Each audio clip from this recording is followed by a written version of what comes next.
Hey everyone, James Niggemeyer here. Thank you for tuning back into the YouTube channel.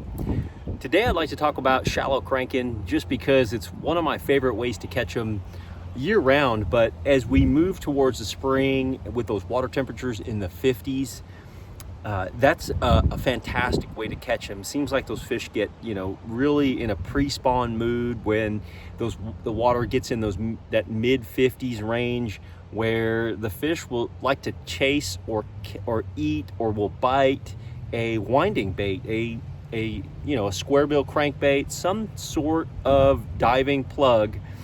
And it's one of my favorite ways to catch them. It's just a lot of fun, and I love fishing square bills and crankbaits into hard targets, rock, wood, stuff like that. But I wanted to talk about the outfit, or the rod and reel and the line, the whole setup that I use, kind of my setup for fishing crankbaits in this early period. And this would be the same setup that I would fish year round. But as we talk about fishing square bills and medium to shallow running crankbaits, as fish move towards the spawn out of that wintertime mode, stuff like riprap and rock, this Phoenix rod is new to me as of last year, but really kind of settled into it quite nicely. It served me well, and I want to talk about the action, the length, and different things that I do like about it. It's the Phoenix M1, and I believe this is like a $199 price point rod, so it's a great value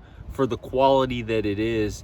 It's a 7.2 medium heavy. Like as far as weights goes, it's 1/4 to 3/4, 8 to 17 pound test. So it fits well with cranking.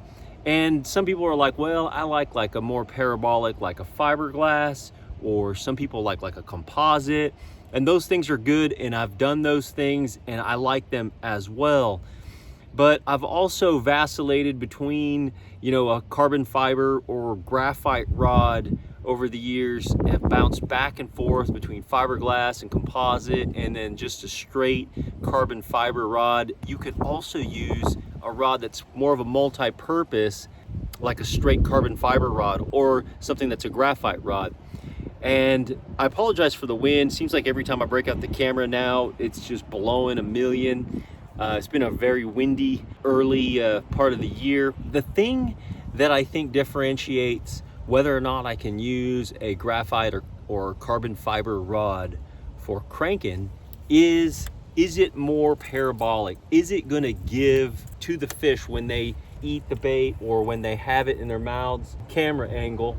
But this rod has really got a lot of bend on it, and I can really let the fish eat it.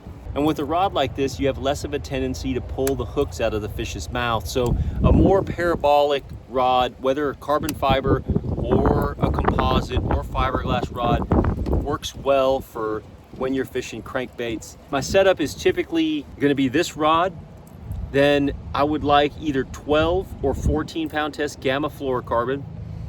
And usually I can get away with a 6/8 to 1 or 8/3 to 1. If it's warmer, I can go with the 8/3, but it's colder, and I'm gonna go with more of the 6/8 to 1, just so I don't overwind and overwork the bait.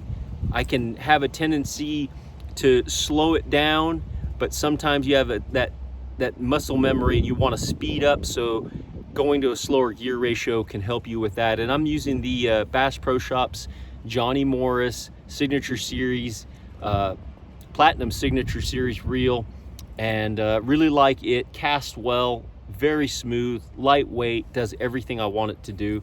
So that's really my setup.